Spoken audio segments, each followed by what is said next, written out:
Voici les titres qui seront développés dans ce journal. La 4e édition de la Semaine nationale de la réconciliation a démarré aujourd'hui.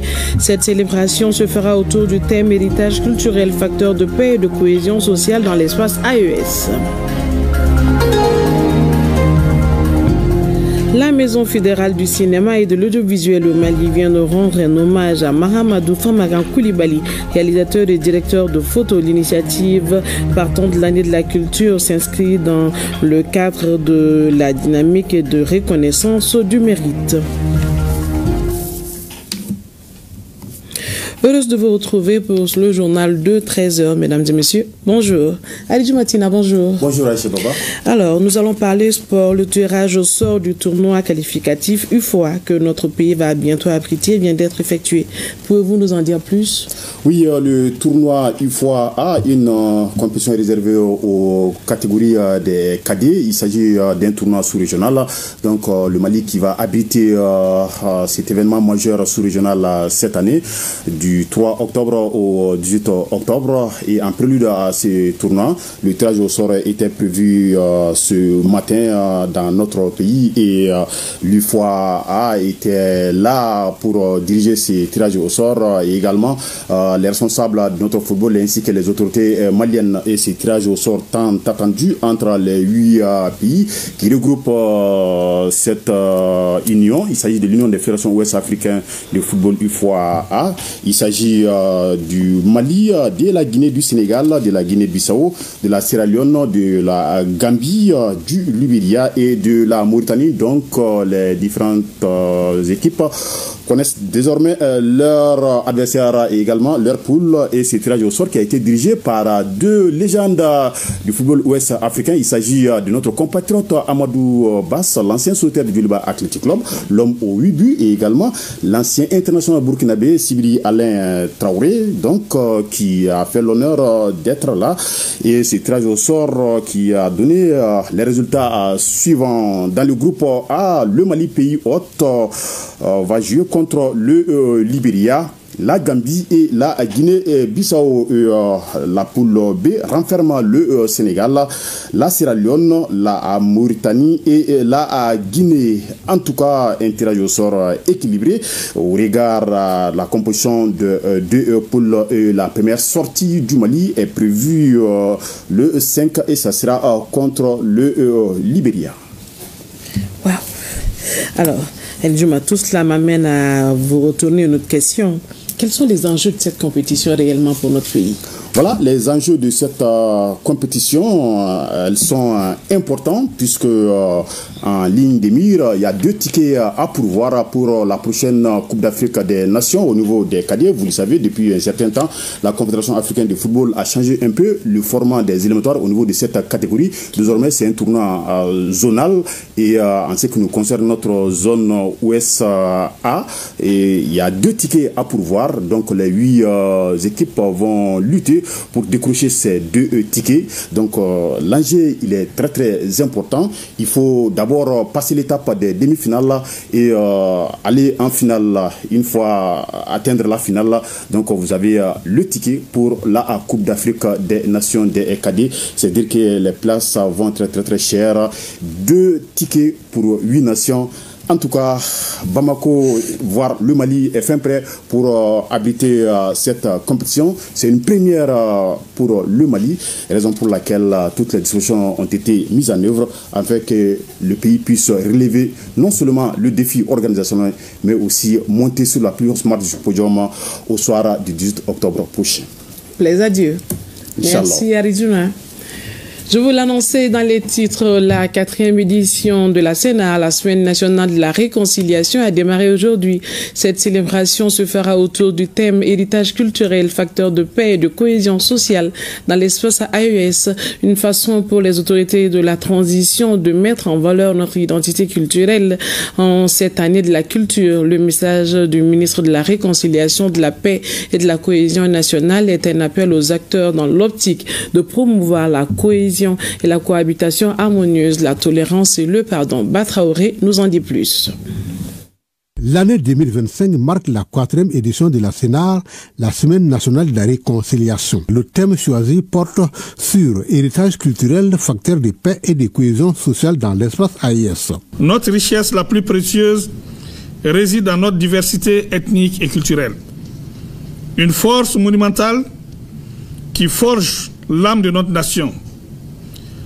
Cette force puise sa vitalité dans nos valeurs ancestrales et intemporelles, telles que le Sinankouya, la parenté à plaisanterie, qui désamorce les tensions et soude le lien social, le Sigignoroya, le bon voisinage, fondement de toute coexistence harmonieuse, le Bouraya, les alliances entre familles, le dialogue permanent et le pardon. Érigé en principe sacré par le peuple dans notre charte nationale pour la paix et la réconciliation nationale, ces valeurs constituent bien plus qu'un héritage, elles sont notre boussole commune qui doit inspirer et guider chaque initiative, chaque action et chaque décision pour bâtir le Malikoura. Durant une semaine, les activités prévues devront permettre de promouvoir la culture comme instrument de paix, de vivre ensemble et de renaissance conformément au thème.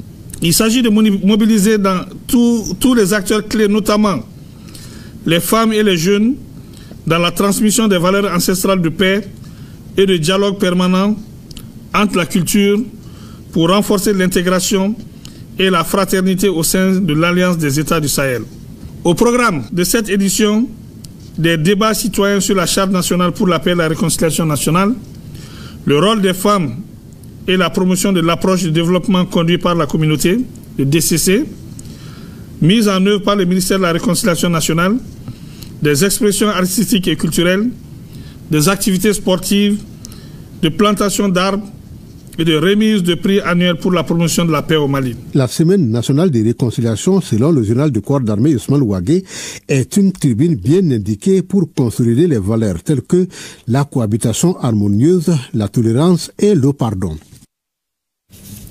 Vous disposez désormais d'une carte qui vous permet d'accéder aux services sociaux de base et à moindre coût. Elle s'appelle la carte Zenica, un produit de l'entreprise Elvera Global ML SAS qui a été dévoilé au public le samedi dernier, c'est-à-dire le 13 septembre. C'était lors de la cérémonie d'inauguration de l'entreprise Elvera Global située à Faladje en commune 6 du district de Bamako. Découvrez les avantages de la carte Zenica avec Aminata Briema Ouedraogo et Alkao Traoré. Ces coups de ciseaux marquent le lancement officiel des activités de Elvera Global Mali SAS.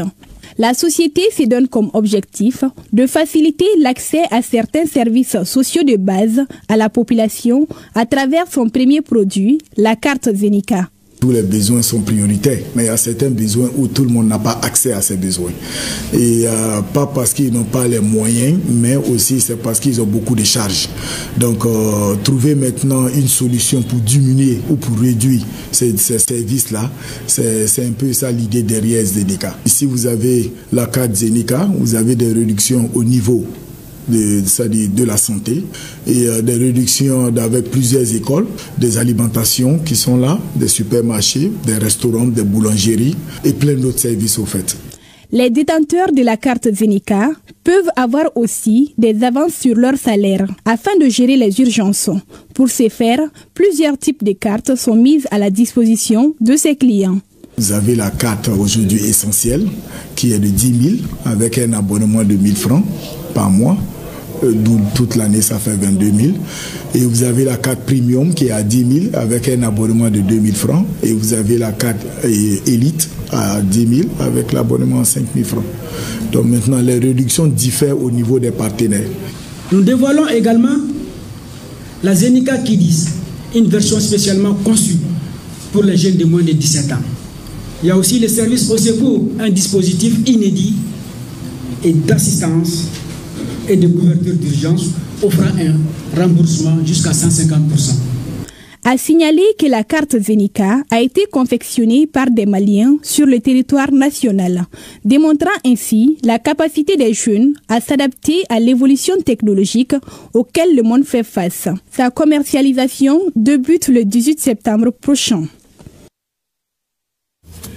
Fin à Koutiala de l'atelier d'appropriation de la stratégie nationale de lutte contre la corruption et de partage des rapports du Bureau du vérificateur général et de l'OCLE par les organisateurs, par les organisations de la société civile. Ce fut un véritable espace d'échange sur les alternatives participatives et décentralisées, la prévention et de la lutte contre la corruption et l'enrichissement illicite sensible au genre. Reportage de Brima Kone et Amadou Dolo.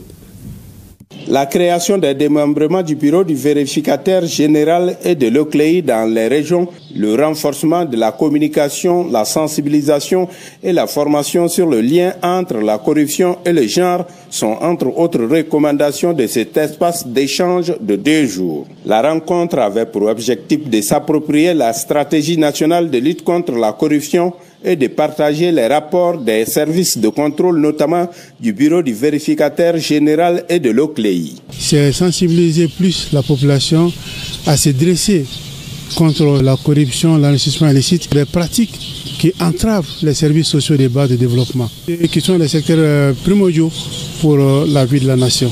Le rôle de la jeunesse, ça doit être d'abord un éveil de conscience collective. Il est de notre rôle également de faire savoir à la communauté les causes et les conséquences sur la gouvernance locale des effets de la corruption. Les échanges ont porté essentiellement sur les alternatives participatives et décentralisées de la prévention et de la lutte contre la corruption et l'enrichissement illicite sensible au genre. Ils s'inscrivent dans le cadre de la mise en œuvre du projet LUCID porté par le PNUD et la coalition des organisations de la société civile pour la lutte contre la corruption et la pauvreté COS-CLCCP et financé par le Royaume des Pays-Bas ainsi que le Danemark. La finalité recherchée par rapport à cette activité est de pouvoir permettre aux OEC, notamment les organes de veille à la base, de pouvoir formuler des thèmes de plaidoyer auprès des autorités locales, de connaître aussi des mécanismes de prévention et de lutte contre la corruption, permettant de faire ce qu'on appelle des dénonciations des cas de corruption. Le président de la transition, son Excellence, le général d'armée Assimi Goïta, a clairement exprimé son engagement à lutter contre la corruption sous toutes ses formes pour une gouvernance économique et financière pure.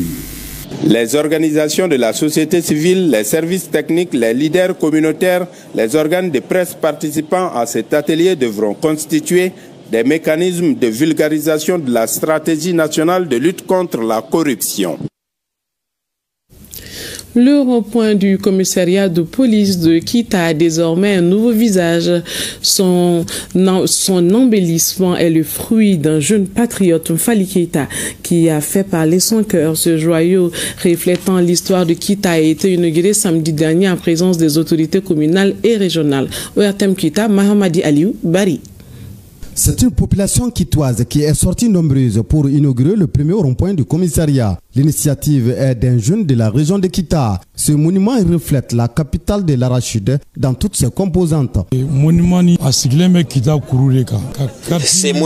est bien articulé pour exprimer toute l'histoire de Kita. Kita historique avec ses collines mystérieuses surmontées des 6 siècles de la région. Cette histoire s'y compte. Ce monument historique qui contribue à forger l'identité culturelle de la région de Kita est un site emblématique situé au plein cœur de Kita, renforçant ainsi un sentiment de fierté et d'appartenance. Toute initiative pour Kita, pour se sentir quitois, est bienvenue. D'autres rejoindront le pas. C'est un sentiment de grande fierté, mais également de grande joie, pour la bonne raison que ce premier grand monument de Kita a été réalisé grâce à la volonté d'un jeune de Kita, à la personne de Mfali Keita, mais aussi à la conjugaison des efforts de nombreuses personnes et personnalités. Mais cela démontre à quel point le développement peut être autocentré. Les jeunes de Kita ont prouvé qu'ils peuvent participer au développement socio-culturel de la région. C'est un début. Nous les encourageons à continuer, non seulement sur ces secteurs culturels, mais également dans les secteurs économiques et sociaux. Nous avons une très grande diaspora à travers le monde qui, grâce à leur amour pour leur ville, pour leur région, peuvent faire bouger les lignes. Ce monument est composé du logo de la région de Kita et ses 6 cercles. Il est un patrimoine qui joue un rôle de cohésion entre les peuples et les cultures. La reconnaissance d'un art, d'un savoir-faire, tout en permettant de valoriser une civilisation de Kitakuru Anibudofo aux yeux du reste du monde. Ouverture à Koutiala et Badjangara de la phase régionale de la Biennale artistique et culturelle Tombouctou 2025. L'événement a pour thème la Biennale, pilier pour bâtir un Mali nouveau. Avec l'ouverture de la phase régionale, cette Biennale artistique et culturelle met l'accent sur Tombouctou 2025 et met la région de Tombouctou sous les projecteurs. C'est des reportages de Brahima Kone, Amadou Dolo et de Agibou Koulibaly et Mahamadou Sidibé. Tambours battants, chants et danses ont donné le ton d'un rendez-vous placé sous le signe de la culture, pilier pour bâtir le Mali nouveau. Le maire de la commune urbaine a rappelé que la Biennale ne se limite pas à la fête des arts. Elle est, selon lui, un ciment social, une force d'unité et un espace où la culture devient langage de paix. La Biennale ne célèbre pas uniquement les talents artistiques de notre jeunesse.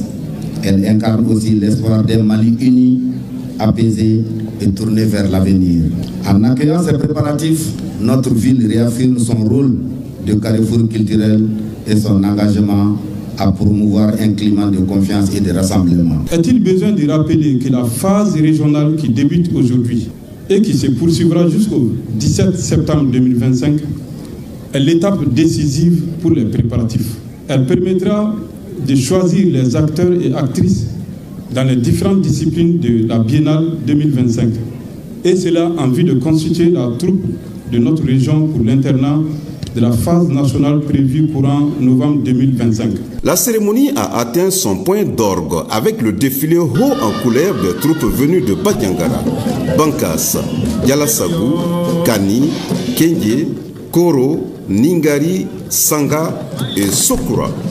De la ferveur des communes à la scène régionale, Badjangara s'impose comme un relais culturel incontournable. Après l'hymne national entonné, la parade de la phase régionale de la Biennale artistique et culturelle Tombouctou 2025 est exécutée par les troupes des 8 cercles de la région de Koutiala.